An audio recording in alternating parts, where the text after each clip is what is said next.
Adama Traore to Tottenham Hotspur could be hijacked, with Barcelona now in talks with the exciting pacey winger for a sensational return to the Camp Nou in Spain. Tottenham, believed to be in complete control with no problems in negotiations, could be pipped to the post here. There are also reports coming out of Portugal that the deal for Luis Daiz could also be hijacked by Manchester United or Liverpool. We're going to delve into that and take a look at the Donny Van de Beek exit this morning, or this afternoon now on the Done Deal Show. Sorry about the Wi-Fi issues earlier. Make sure that like button is being smashed. You subscribe to the Football Terrace. This is the Done Deal Show. Let's do it.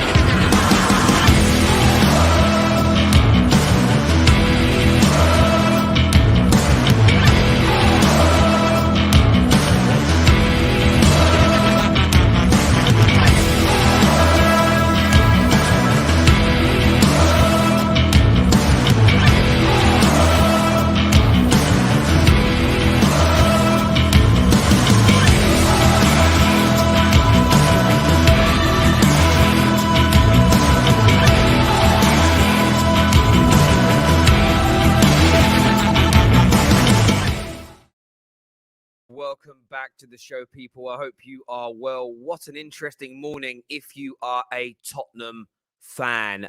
Yesterday, the world seemed to be your oyster. Yesterday, things seem to be moving in the right. You guys, there's a few sound issues. Is the mic coming through okay? A few of you saying there's a mic issue. Let me know. Seems to be okay my end.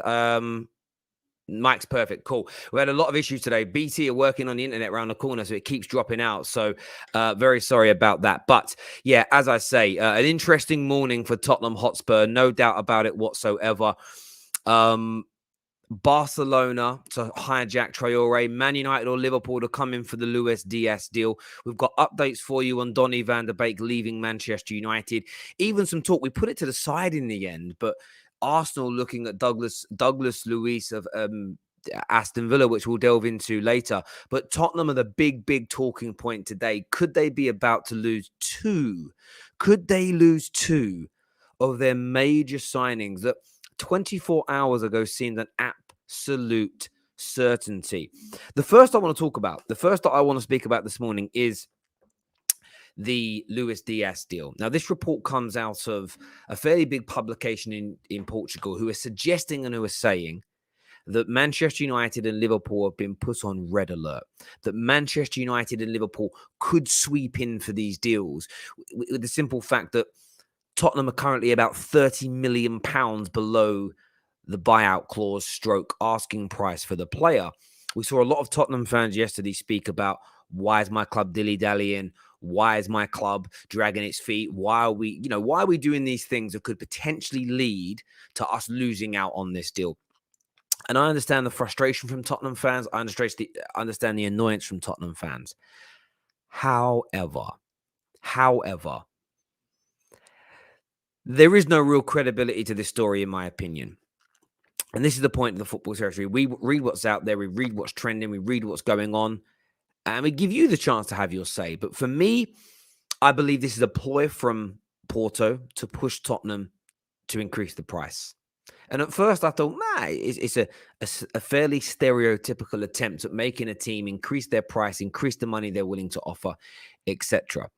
What's interesting about it, though, is when you couple it with the news with Adama Traore, which we'll get into later, how much pressure could this little bit of leak news, Barcelona's pressure, now put upon Tottenham to get the deal done? I must have had about 4 or 5 messages from Spurs fans yesterday that just said, I just want the club to pay the money and to get a deal done. And if you're a Spurs fan today, there could be, or maybe there should be an element here of just, what is going on at this football club? What are we up to? What are we doing? And all that jazz. I just look at it from the point of view of this. I don't think Man United or Liverpool are going to try and hijack this deal. I don't think Manchester United and Liverpool are going to come in and be spending 40, 50, 60 million pounds on wingers in this window. However, when you're Tottenham, don't take the risk. With all due respect to Tottenham, if Man United and Liverpool were to come in, He will pick those clubs over you, in my opinion. And that isn't a dig. Get the deal done. Get it over the line. Sort yourselves out. It's an absolute madness, in my opinion, for Tottenham Hotspur to be deliberating with this deal in the way in which they are. I find it absolutely staggering that they are, for any reason, considering not just getting this deal done and getting this deal over the line. And then you move into the news about Adama Traore. Now, the Adama Traore news is interesting to me because it's come from, of course, very credible sources. First and foremost, David Ornstein has put this out. Fabrizio is now pushing the news. I think it was originally broke, and I'm just going to go and get the name of the organization because, as you know, on the terrace, we always like to give flowers to the individuals that the individuals out here that are that share this news first. And I think it was broke by a Spanish outlet. I'm just trying to find them here. Actually, but Gerard Romero. Is Gerard Romero? It ain't Fabrizio's brother, is it? I'm asking that because I don't know. Well, it says here he's Spanish, so I don't think he is. He broke the news first of all. And so fair play to Fabrizio for crediting him and giving him that credit. That's a very honorable thing to do. He broke the news earlier on today. That is Gerard Romero, who has said that this could be happening. He works for a number of Spanish publications, about 3, according to this. It says he's a partner in about 3 different Spanish publications. But he has put this claim out that Barcelona could be about to hijack the Adama Traore deal. Now, this would be very Spursy. This would be beyond Spursy if this were to happen. And we all know this. This would be hugely Spursy.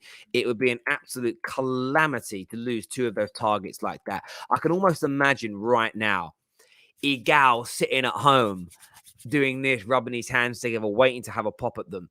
They've waited all window to get their deals done. They've waited all window to try and get these things over the line. And then at the 11th hour, they could be pipped to the post, not for 1, but potentially 2. Now, I don't believe the story from Portugal about Luis Daiz, but listen, we've all been wrong about transfers before. We all can get things wrong. And from my point of view, I can't help but think to myself, Spurs are walking a tightrope here. Spurs are taking a ridiculous risk here. Spurs are just putting themselves into a position where it could all go terribly, terribly wrong indeed. It really could.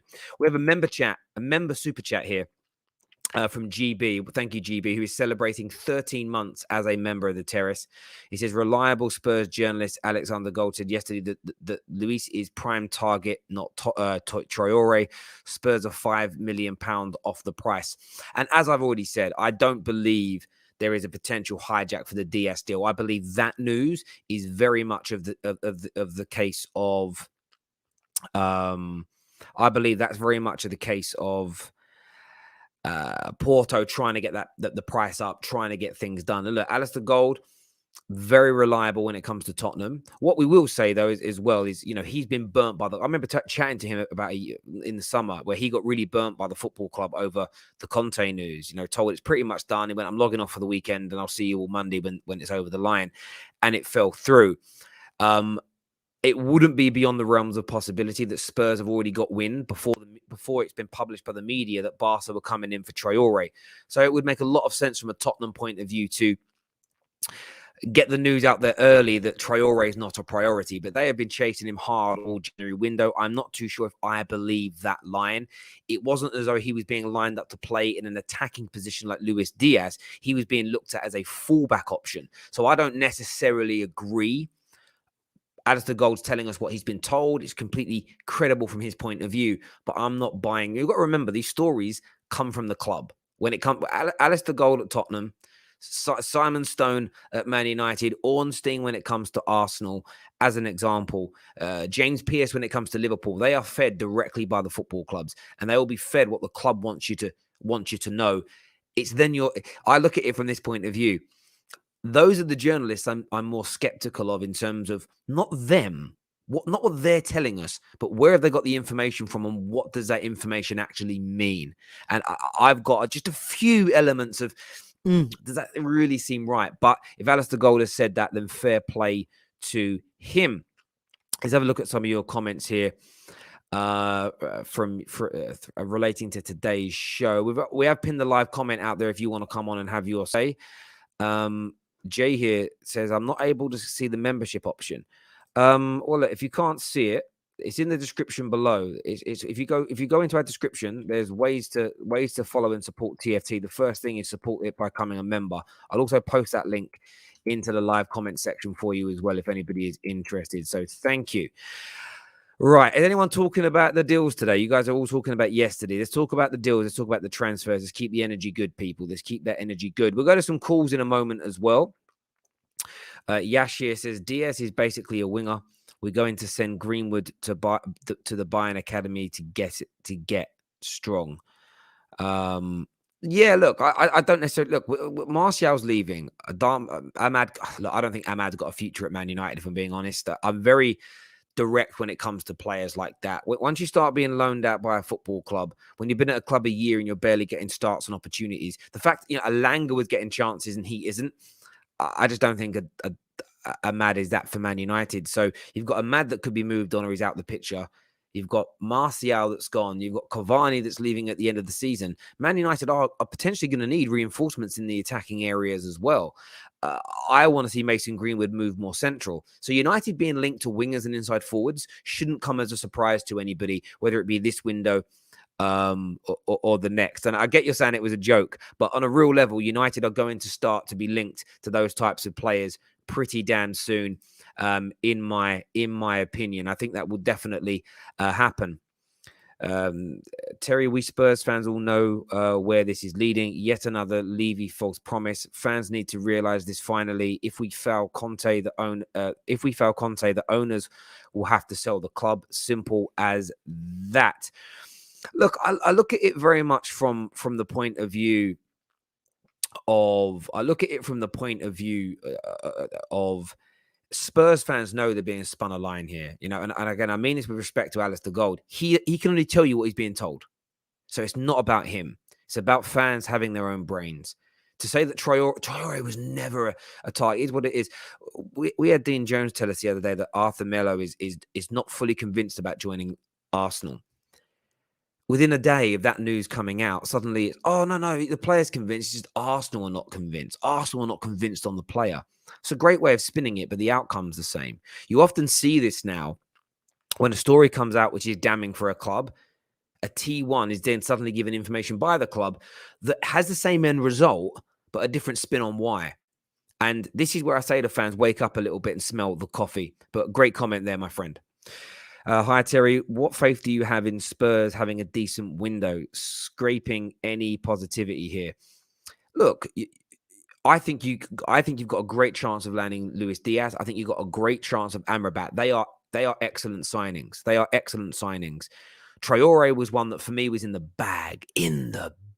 Should have been done, should have been over the line, should have been finished, he should be a Spurs player now, should be flexing them big muscles in a Spurs shirt with the chicken on a beach ball on the chest, right? I'm only bantering. It should have happened. But Daniel Levy, trying to save a pound note here and a pound note there. I understand from a business point of view, you've got to do that. They're losing £150,000 per home game because they can't sell all their tickets. I understand all of this. But Conte needs players and he needs the players that he wants. Otherwise, Spurs won't improve. And I said it yesterday and I'll say it again. And I say this with absolute chest. If Spurs don't sign enough quality and if Arsenal flop, I will be celebrating on here. You two having good windows was Man United's demise this season. And currently, you're letting Man United absolutely off the hook. Don't feed in to the club's PR teat. Don't suckle on that milk. It might be sweet. It might taste good. It might remind you of mummy's bitty. But get off the PR teat. Get off the PR teat. Traore was a major target of Antonio Conte. Suddenly, not important. He was a fullback. Diaz is a winger. I know Traore is a forward, but Conte wanted him as a winger. That narrative in the last 24 hours, because people are sending me through the links, I'm skim reading it while I'm talking. Suddenly, the narrative has changed. Don't be bought into it, people. Stand up. Simple as Adama just wanted Barca. Spurs can't do anything about it. Spurs were going to go. Spurs were going to go for him. Listen, I hear you on that. If you get that deal done sooner, it's over the line. Put the money up sooner. Put the bid in sooner. The one thing when you drag your heels is you run the risk of things going in the other direction. Someone did put a comment in here a minute ago as well, one of our members, and I can't find it now, was talking about Jesse Lingard. Could Jesse Lingard buy out his own contract? He could. He absolutely can buy out his own contract if he chooses to. I hope Chelsea go for Koundé, is what Strip Bear has got to say here. Thank you very much, Strip Bear. I appreciate that brilliant super chat from you. We're going to start going to your calls now. I want to get your views and opinions. Remember, at 6 p.m. today, Top 6 at 6. We are back on the Football Terrace. The Bet Victor show is here. Transfers will be the main talking point. And I'm looking forward to a man like Patrick being on because I really know what he wants to say here. And thank you, Jay, for becoming an official Football Terrace member. Also, tomorrow, we'll be having another member-only stream on the Football Terrace. So if you want to contribute, if you want to come on, if you want to phone in, it will be for members only. You can sign up from as little as 99 pence per month. The link for that is in our description below. That's a great way of supporting the Terrace. If you, of course, have the capabilities to do it. If you don't, there is no harm done. But thank you to everybody that can and does. We haven't seen this man on the Terrace in a while, and I'm glad he's back today. Leaf's here with us now to have his say. Make sure you're hitting the like and share button. Leaf. Hi, how are you? I'm good. What you saying, brother? What you saying? Yeah, sorry I couldn't come on a lot because I had university exams. No So, problem, mate. Listen, you do not need to apologize. Give me your take, bro. What is your take on all this news today? this is unacceptable. It's actually very embarrassing, and it's extremely Spursy that we are trying to get Adama for 6 months to play right wing back, and then Barcelona come in at the last minute. They pay Wolves the money, and then he plays as a winger for them. It makes no sense. I'm not gonna believe any tier ones from the club that say Adama rejected us because he didn't want to play right wing back. But if he didn't want to play right wing back, then he would have just rejected the offer from the beginning. It's just Levy didn't want to pay the extra 5 million euros or pounds. And it's embarrassing. Yeah, listen, my bro. People always think I'm having a pop at tier ones. I'm not. I'm having a pop at the people that just take their word as the gospel and go, great. And it's because people, generally speaking, want to just believe they just want to believe the positive elements. And I understand why. I totally get why. But you have to. I'm not saying go full Lee Gunner. Never go full Lee Gunner.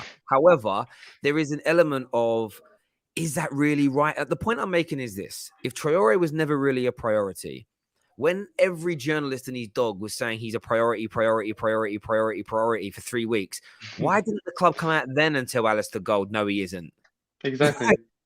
They're doing it now because they're getting wind that they might lose him. These things are always reactionary. You know, we've seen every article about the Julian Alvarez to Man City. There's always aligning it of, just to let you know, Man United were never in or were never close or you talked. It's like you're only saying that because you've been asked by Man United to say it and you want to stay in their good graces. We all know the truth. We were rejected and only the strong can take it. In terms of the Luis Daiz deal, do you think there's any truth in Man United and Liverpool maybe swooping in, or do you think that's just Porto trying to get more money? I think there is some truth to that because the story is, it's very simple. If Tottenham don't get him now, they will not get him in the summer because he won't go to Tottenham instead of Liverpool or Man United or any other team. And actually, he's a perfect Liverpool player. The way he plays an inside forward, and if we don't get him now, we won't get him this summer. So Daniel Levy is saying, you know what, let's just leave it for the summer. We'll have more money then. It doesn't work like that because now we have an opportunity of backing Conte, of getting to the top four.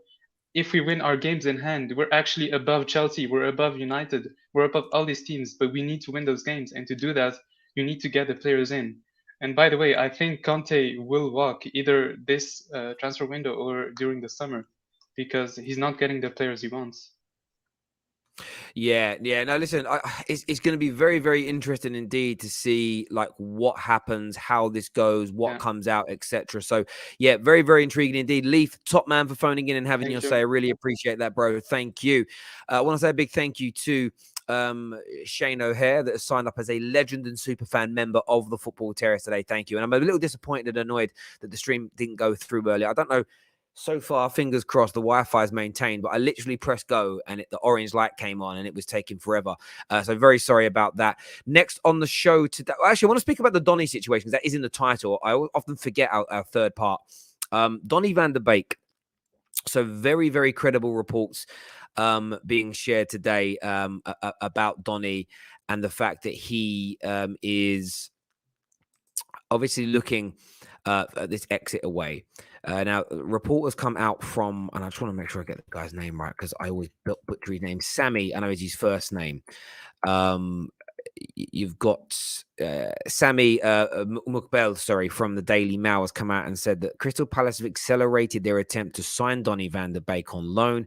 There is now significant hope at Palace that the deal can be successful in time for Monday's deadline.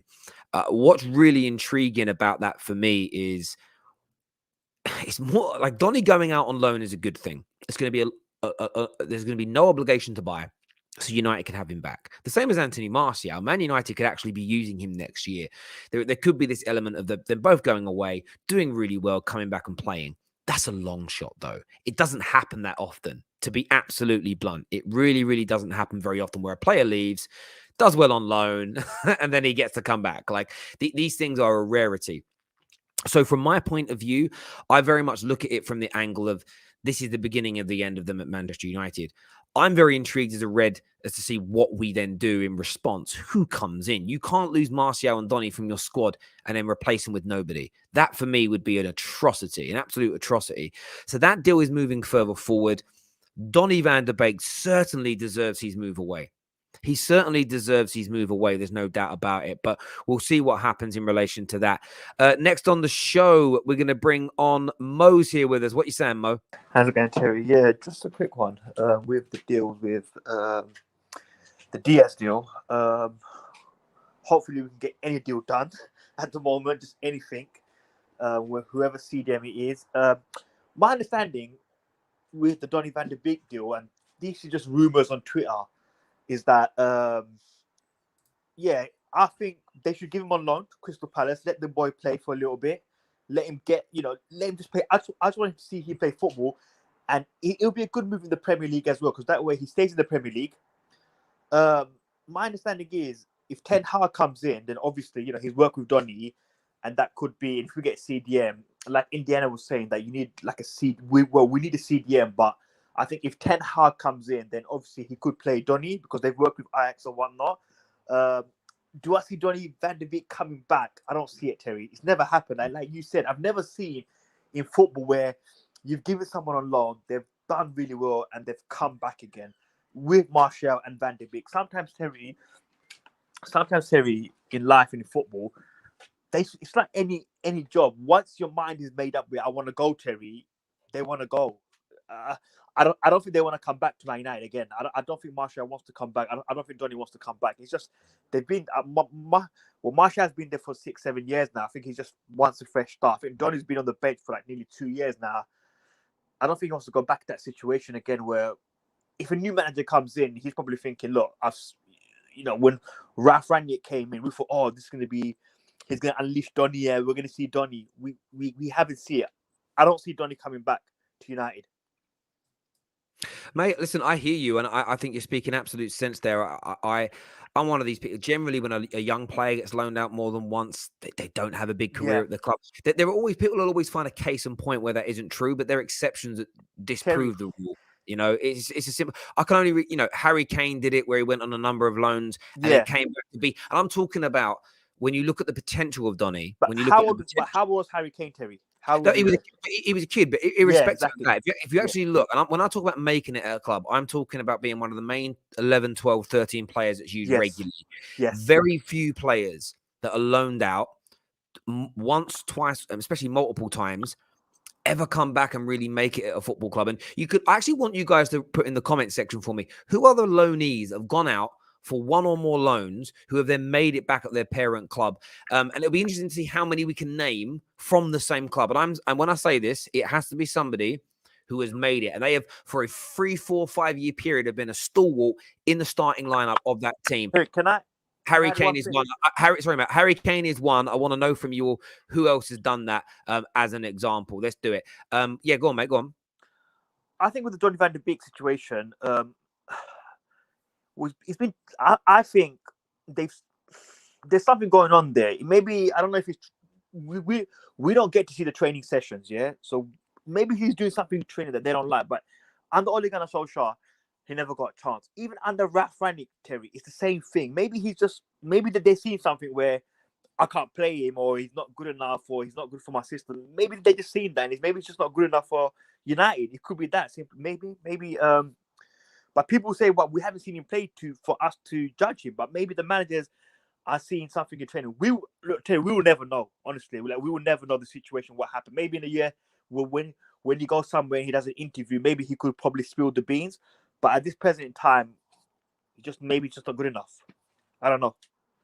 Yeah, it could be the case. Mo, great call, my friend. Thanks, Thank you Terry. for coming on and having your say. Thank you. Viewers who are tuning into the show on Twitter, please retweet. If you're watching over on Twitch, please make sure you're following. Chuck us a subscription over there as well. That would be amazing if you could. Watch-alongs back from next week. And we're going to be adding something quite exciting into those watch-alongs. Also, on top of that, make sure we're hitting the like button here live on YouTube. It's very important for the smaller channels like us that you do that. Hit it now. It's about supporting the terrace, keeping us relevant that way as well. You get your I was told by someone at YouTube, you get notifications easier when you're liking content rather than just watching it. Didn't know that. Their algorithm is messed up, by the way. I did tell them this. It's just an absolute joke. But please make sure you're getting that done. We have some examples here that have come through. Some are interesting, some not so much. So let's have a look at some of these. I'm going to assess whether I think they're right or wrong. Harry Kane, is a prime example. So you've named one there. Lingard, I disagree with. He was never a stalwart for 4 or 5 years. He never came back and was like the main guy for that amount of time. Delo, it's been a few weeks. Give it time. Not quite yet. Mason Mount, I think, is a very good example. I think he's a very good example. Look, I don't know what you mean. Lukaku, not really. He's probably one of the worst examples you can give. Ruben Loftus-Cheek is a prime example of what I'm saying.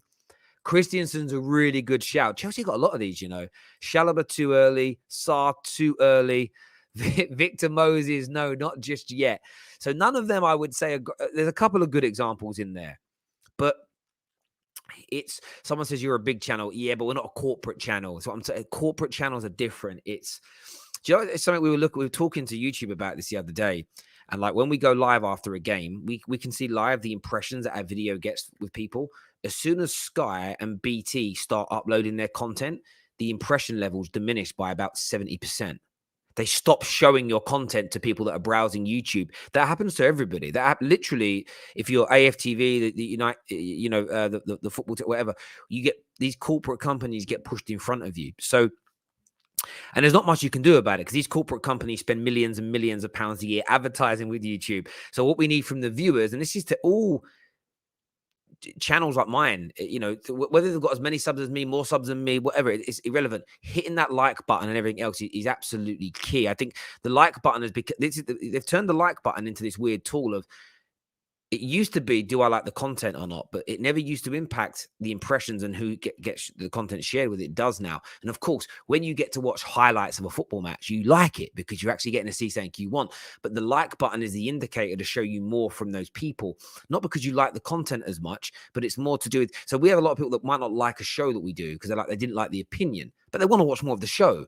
But the less you hit, the less impressions you get. It's very cleverly done by YouTube. So make sure like buttons are being hit, not just for me, for any of the channels that you're watching. It's very important to them that you get that done. It really, really is. Honestly, their thing is a madness, bruv. Somebody's typing in the football terrace here. Courtois. Did Courtois spend 4 or 5 years at Chelsea afterwards? Maybe. He moved on. See, Smith Rowe is an example. But he hasn't, again, let me rephrase. Give me a name of someone that's been on a loan or more who's then spent 4 or 5 years in the starting lineup of their parent club. It can't be Smith Rowe because he hasn't been around that long. So give me these examples. Honest to God, I swear to you, there aren't very many. And Courtois is a great example, I think.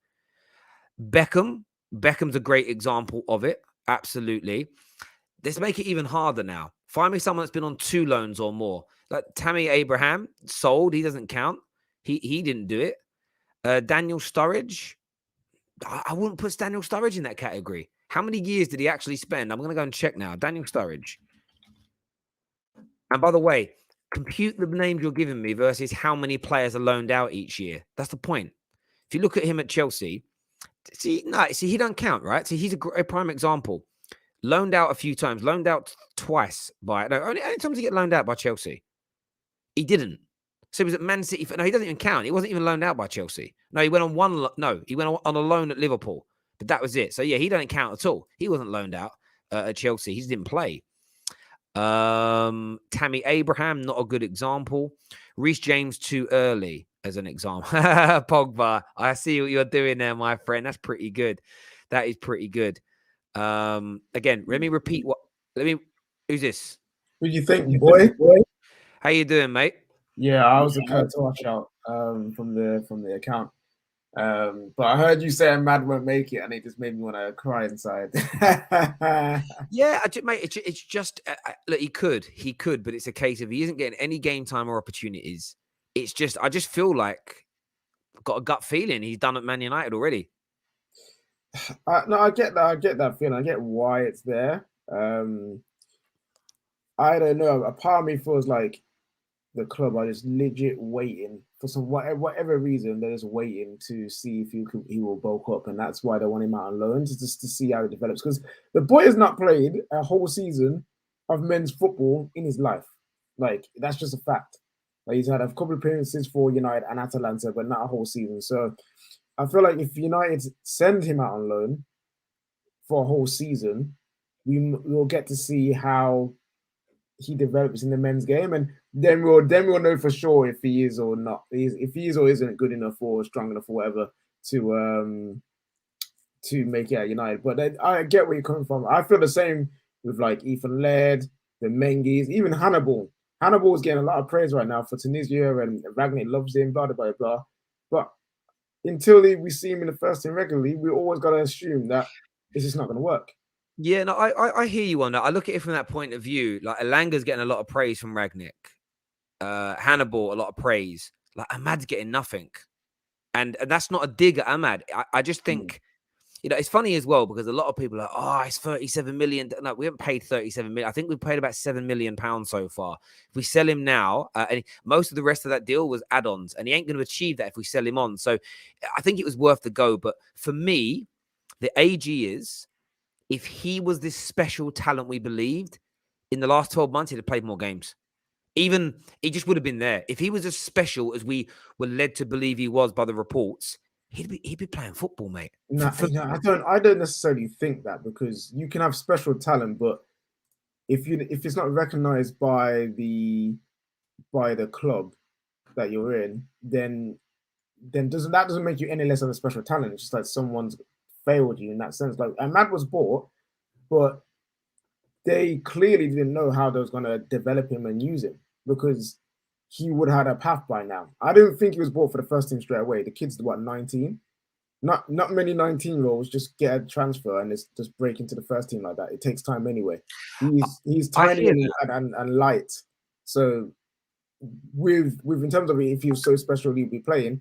Not necessarily, because they need to develop him physically. And if he was built like Haaland, he would be playing games, but he's not. So we need to find a solution for that, in my opinion. Yeah, and I think loaning him out and giving him a year is a good thing to do. Like, for me, I understand it and I get it, and I know why Man United are looking to do it. I'm just saying, I've seen this, and maybe it's my age. Maybe I've seen this so much with young players at Man United in my lifetime, where there's a huge buzz, whether we've bought them or whether they've. I tell you who we did this. Do you know who he reminds me of? Because when we bought this young lad, there was a buzz. We meant to go buy him and somebody else, and he came into Man United in. Oh my God! Are you talking about Enrique? No. We signed up. He's 34 years old now. And when we signed him, this kid was a wonder kid. This kid back in 2007, 2008 was like going to be the next big thing. And we signed a young man, a young winger called Zoran Tosic. and he was meant to be it. And this was all around the same time as Man United getting ready to lose Ronaldo. That was coming up, and we signed this kid. And all I remember, it was, again, the internet existed, but there was no social media back then. But the reports on him were wonder kid, the next this, he's doing this, the Serbian. I think he's Serbian. I want to say he's Serbian. I could be absolutely wrong there, but I'd have to go and read. Yeah, he's Serbian. Serbian Messi. And he came in, and we were all buzzing, and it was like, oh, when's he going to play? And he just never played. And I remember moaning about it. And I remember being at a game, why don't he get on? Why ain't Fergie playing him? And this old head just said to me, because he ain't good enough. If you're good enough, generally, Fergie plays you. And I'm not suggesting that Ahmad can't make it. I'm just getting the same feeling that I had with Chong. I've got a gut feeling that he ain't the one. Chong one I get because you watched him play and you're like, yeah, my man's spending more time sprinting after his first touch than he's actually running past defenders. You know what I mean? So that one I get. With Ahmad though, it's a weird one because when he has played, I swear he's got like a goal and a few assists to his name already. He does. He's only had really small amount of minutes. So it's kind of like that's clearly there. How are the club going to develop him? And I feel like if he doesn't work out, because him and Palestri, you can have that sense of, yeah, this is just not going to happen. You know what I mean? This is not going to break for them. If you don't, I feel like you're one of those ones where, as a club, we just bought 2 young kids to kind of stave off the criticism from the fan base, and there was actually no real plan to use them how they were supposed to be used.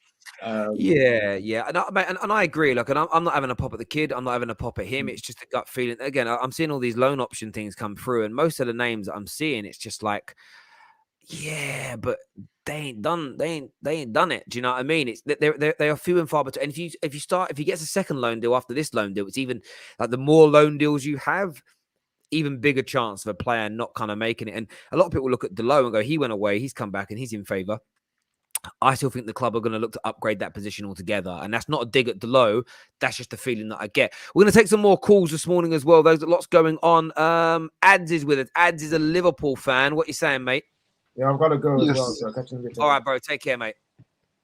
Yes, Terry, man. Thanks for having me back on. I actually found that conversation quite interesting because you're spot on, bro. With the bigger clubs, when they start loaning out players, in my opinion, it just shows to me that they're not capable of breaking into that first team. And to keep the value relevant, that's the reason the loan needs to happen. So the Ahmad kid, I think he's, from what I've seen so far, I think he's a decent enough kid, but I don't see him breaking into that United squad, in my opinion. I think Donny Van de Beek getting his loan now as well is a good move for him, but I think it's only happening to keep his value relevant because he has not played ball in the last 2 years or so. So he can go Crystal Palace and be brilliant for them. And I think under Vieira, I think he's going to work really well there. But even when he comes back, just like Jesse Lingard, I don't think he breaks into your squad. But the one I wanted to talk about today was actually the Luis Diaz one. Yes, brother. And by the way, there is one person that rule might change for, by the way. I'm just going to slide it in there and be a bit cheeky. Harvey Elliott, because he did get his loan. And I think he's going to be established in the Liverpool team in the next couple of years to come. But we'll get there. We'll have this conversation when we get there again. But Luis Diaz at the moment, I think with Liverpool, obviously we know we don't spend money or so, but that is a player that we've identified that suits our profile. Now, obviously from a fan's perspective, it's very frustrating because I think we can obviously hijack this deal from Spurs, because if we put the money now, it's clear he's given us an indication that he would want to join a team of our caliber. Knowing FSG and our current squad at the moment, they probably look at it like we could hold off to the summer because he's not going to get in ahead of Mane or Salah or so.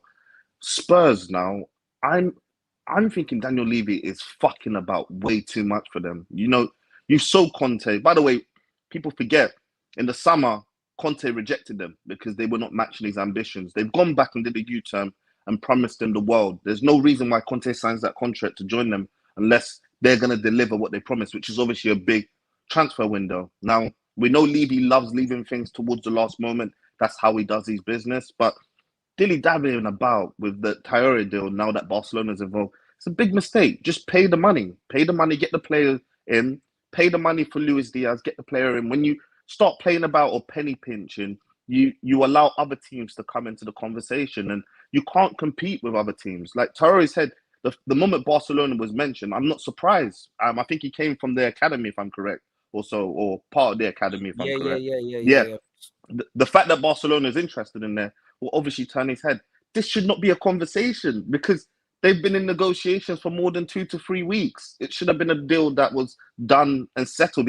Like you said, he should have been in the jersey flexing with his muscles right about now. From a Spurs perspective, they must be frustrated because if Conte is not getting backed, he will walk. He will walk.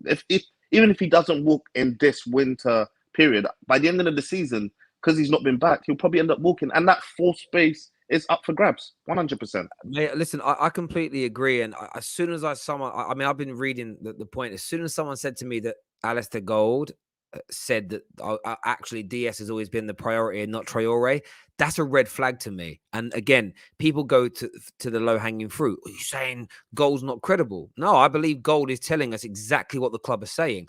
I don't believe the club. That's the point. It's you don't have to believe a story just because it's coming from someone who's got access to the club. He's telling you what the club has said, and fair play to him. Do you know what I mean? If Alistair, look, I don't know what Alistair Gold personally thinks. I don't, and I'm not going to imply anything. But my view, if he came out and said the club have told me this, but I think they're lying, the club aren't going to feed him information anymore. It's his job to get what I'm saying. And people got to understand that these journalists, the transfer news ain't even that important to these guys. That's an in. I will help control the narrative. They want the exclusive interviews with the Harry Kanes, with the Sons, they want the access, they want the inside track, they want the team news first. This stuff is what helps them grow. And then when these journalists become more popular, publications come to them, and these guys, look, especially journalists, they are professionals. They want to make money, and I got no qualm with any of them making money. I just look at the fans and be like, "Come on, you ain't buying that line, are you?" Like, how many times did the Liverpool James Pearce? How many times did they tell you through your press? Next, I've got to do this. I've got to do this properly here.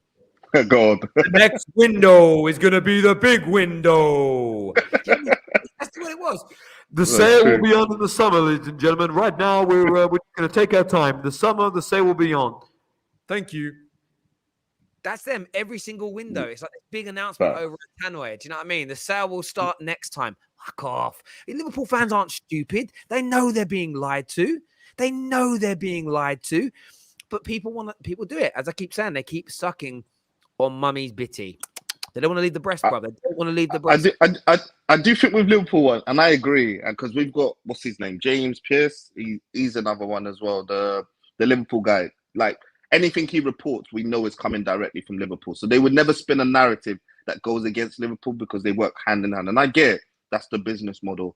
I will say this for Liverpool, though, and I don't know if the tier 1 Liverpool fans will agree, but this summer period, if there isn't heavy investment in Liverpool, I do think there will be a kickoff from the Liverpool fan base. Just because, listen, we can go through, this is the summer, but when it's pushing on 3 summers and we're not being successful again, that's when there's a problem. So before, it was a hard pill to swallow, but you swallowed it because we were being successful on the pitch. But now we're seeing the gap between City and us. I think there will be more of a push this summer. So I do think, and maybe I'm a bit optimistic, I do think there will be a bit of spending this summer, but it's not good enough. The fact that Salah's deal still lingering, which I feel will get done, it's not good enough. But these are all owners. We need to hold our owners accountable, because if they're not helping improve our team, you're going to get left behind. Man City right about now are proving, like, look, they went and got this guy that was in the Argentinian league, if I'm correct, that was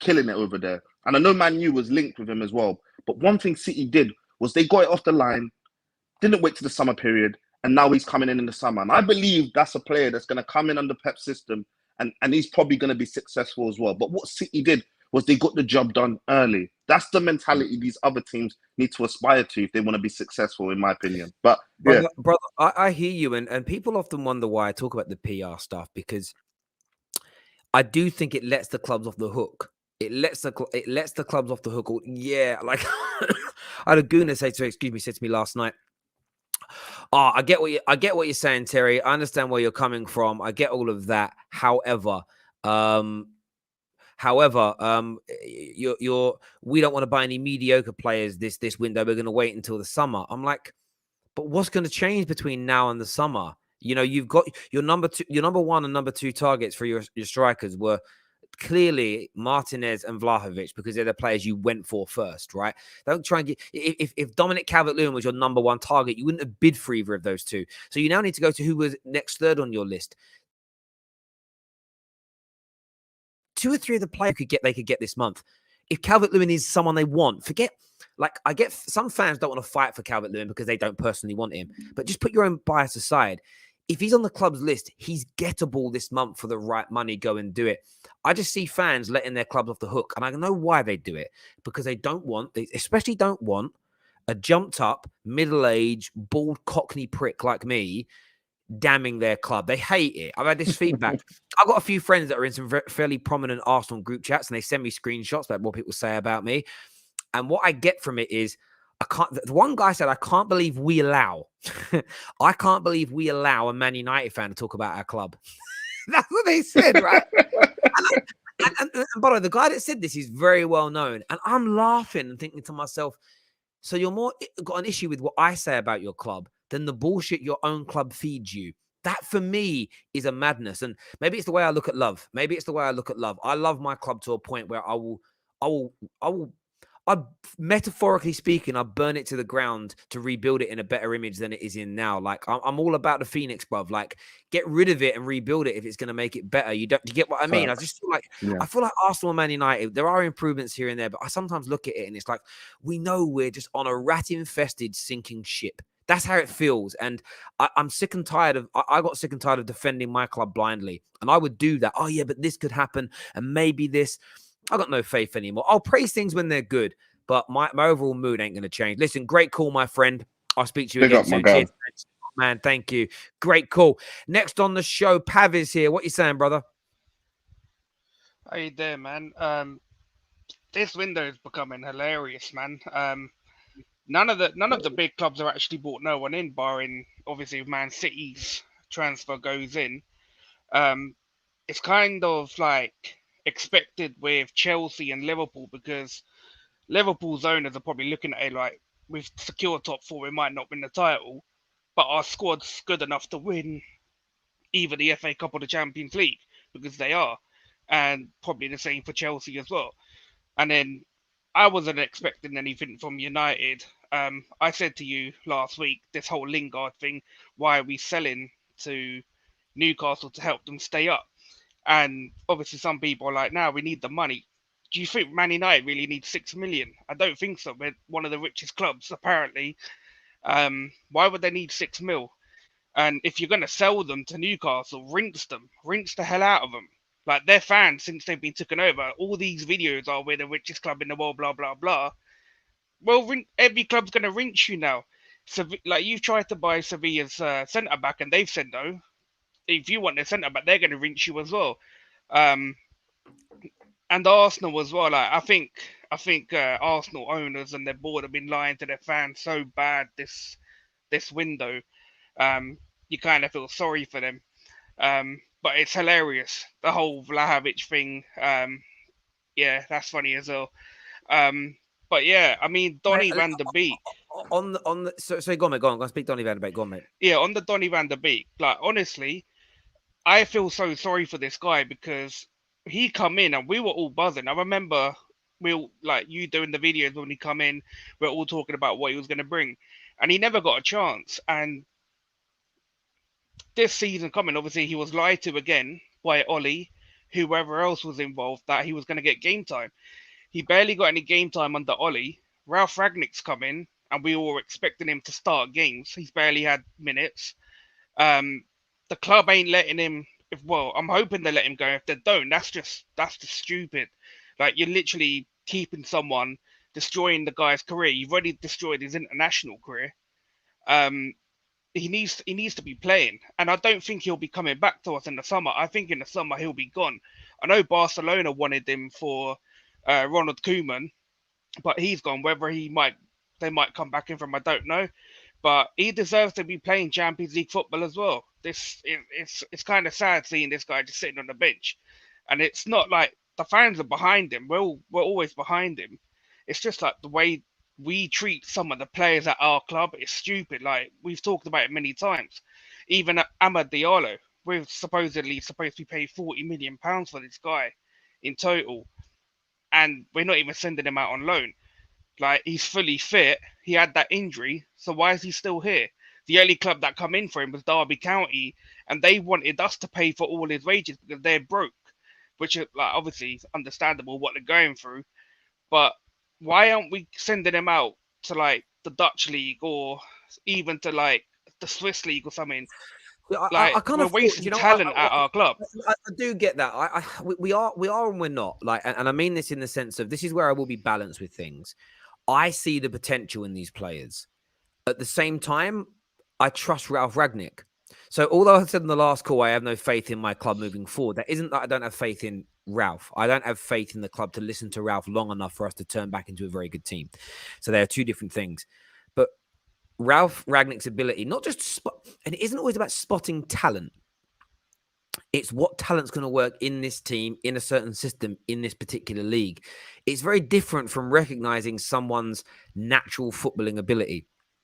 And I agree with you about loaning people out and getting them into the right places, but we also have to be mindful as Man United fans that we have also absolutely destroyed our club and ripped it apart, including me, for allowing players to leave too cheaply. You know, we'd see the money that Chelsea were getting for selling some of their dead wood, and then we'd be selling some of our better players that we didn't even want to lose, like Chicharito, for £7 million, and we're screaming about it. We also get annoyed that clubs hike the price up against us when, you know, we want to buy. We were looking at Longstaff. Glad we didn't get him now, but we were looking at him, and Newcastle wanted 50 million. I'm actually happy to see my club sticking these big prices on these players, because you have to do. And I remember saying to a few people, I've changed my tune over January because I've listened back to things I've said, and sometimes you kind of lose sight of your thoughts and you go back. Actually, you know what? I was right about that. We need to stick a marker in the ground in the same way Liverpool have done, the same way City have done, the same way Chelsea do, where we will not be bent over a barrel by people. And sometimes that means there's a sacrifice, and it means some players are going to be disappointed in both directions. And you take the example in the summer. Chelsea did the deal for Jules Koundé, but they needed to get rid of Zuma. Zuma being sold took a lot longer than they or Sevilla expected. The whole way through, it was the players, no problems. Personal terms are going to be done, no issue. The clubs had an agreement around the level of money. Chelsea got rid of Zuma. They went back in for Koundé, and Sevilla went, no, we want more money now. Chelsea, for me, did the right. Chelsea fans don't think it's the right thing because they wanted Koundé. From a business perspective, they did the right thing by saying, we ain't paying that extra. Because if we allow you to set the precedent that teams can do that to us, the next 3 deals we do, they're all going to try it, and then they're going to try it, and then they're going to try it, and then they're going to try it. I had this when I was selling my house before. In the 11th hour, the people buying it were like, suddenly we've had a problem, we can't afford it now. We want they went 15 grand for the price of the house. Do I crumble and lose 15 grand, or do I stand my ground? I stood my ground. I put the whole deal at risk. Yeah, you're not losing anything, are you? Innit? Yeah, but it was about, for me, which is the element of, I'm going to save face on this. And in football, it's even worse because it isn't just a one-time sale. You might not sell your house again for 20 years.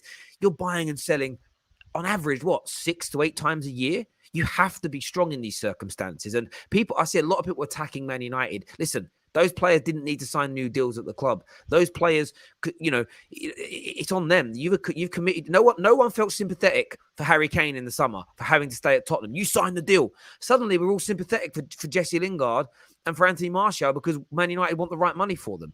It's weird how the view changes depending on who the player and club is. I'm proud, actually, of Man United. I am proud that Myrtle and Fletcher and Rangnick are saying no to getting rid of people too cheaply, that we're trying to get money out of. The only thing for me is if we do end up getting 16 million quid for the Lingard loan deal, my only concern is where that money goes. I'm happy with getting it, but I want it to go on the squad. But Pav, we're just talking about Diallo. He's going Rangers. Fabrizio's just tweeted. Are we getting Rangers? His 6-month loan. Yeah, Fabrizio's just tweeted that. No buy option.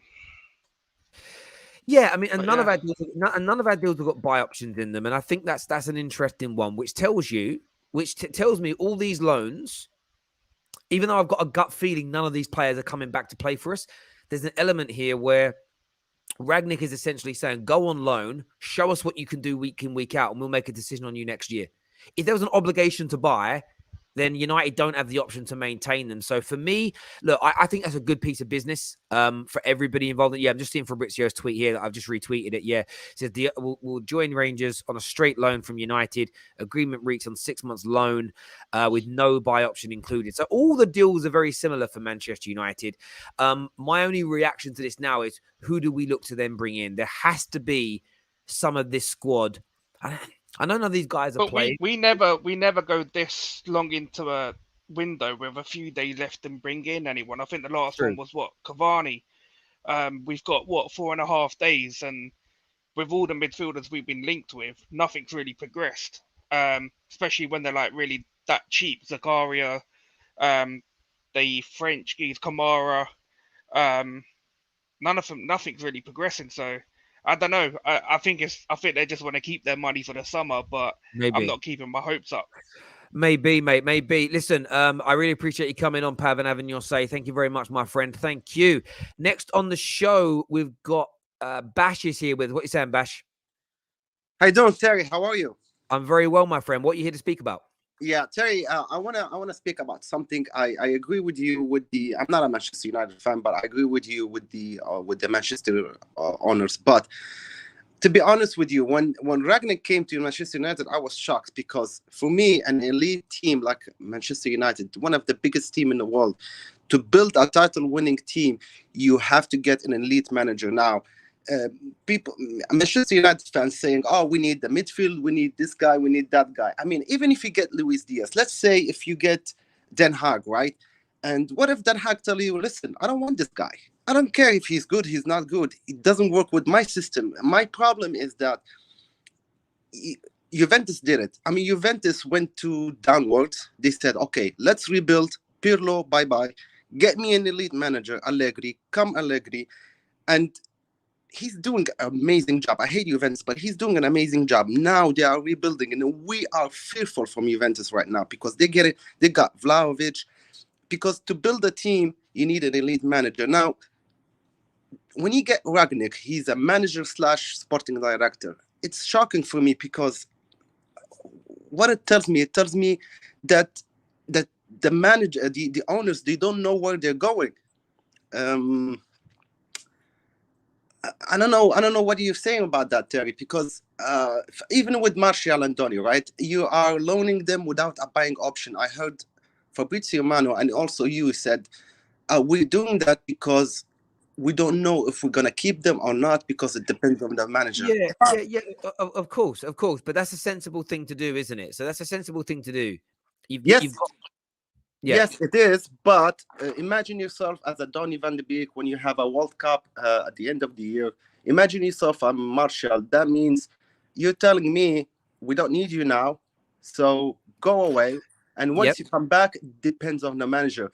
They might even say, sensible, but that's sensible. That's sensible, Bash. I'm sorry, that is sensible, because they get game time, which is what they want. They get to play. They get to stretch their legs. They get to show the world what they can do. Then Man United, Ralph Rangnick, and whoever the new manager is, get to make a decision in the summer as, do we keep Martial or not? Now, if Martial does very well, if Donny does very well, if Ahmad does very well, they're going to have a queue of football clubs lining up to buy them.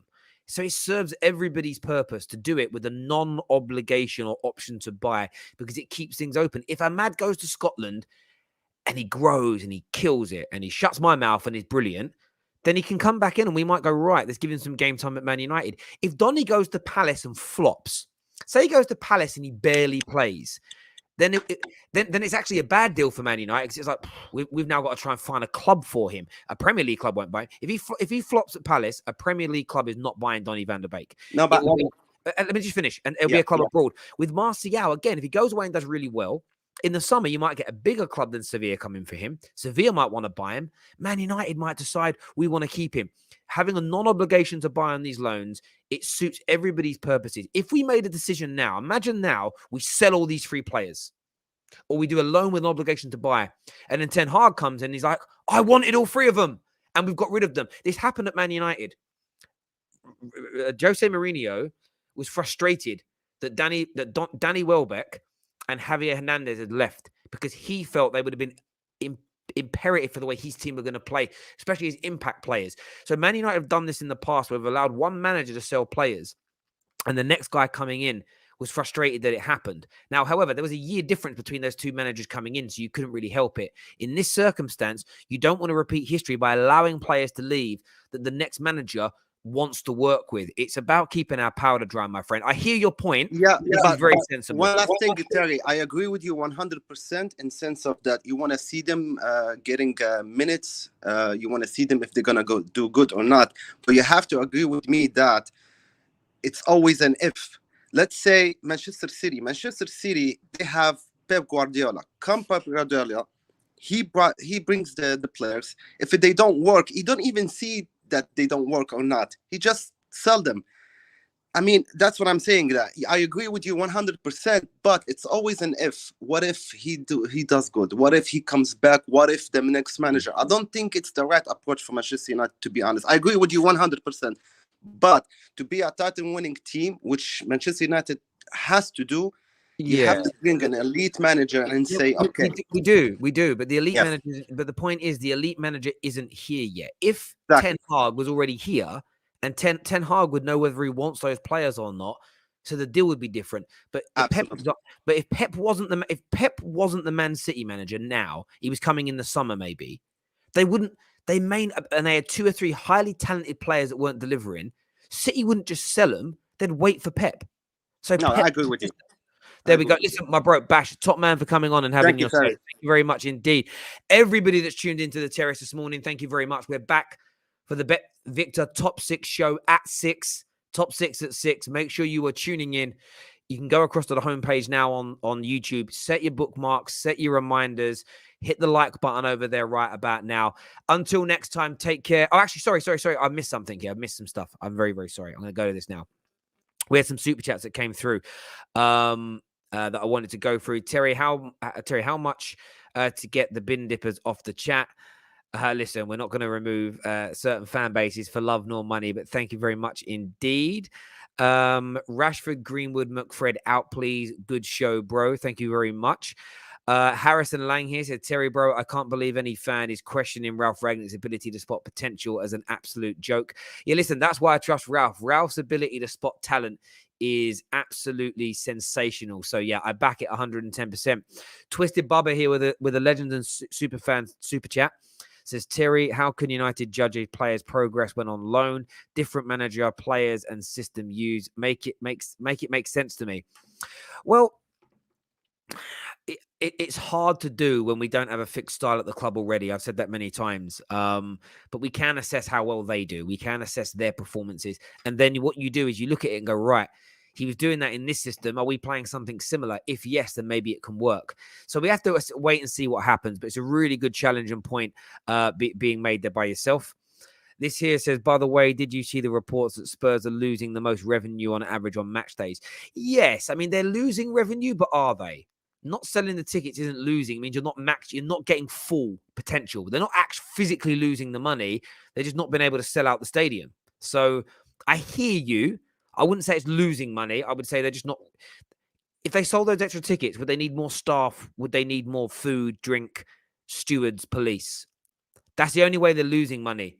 Is if you're expecting those people to arrive and you have to hire more people to manage it, then I get it. But I read the report. They're not. The expenses on the day are just as high with or without selling those tickets. So essentially, they're just not making as much as they want rather than losing. But that's my perspective, I suppose. But thank you very, very much indeed. Everyone that's tuned in today, thank you. Smash the like and share button, and we'll see you.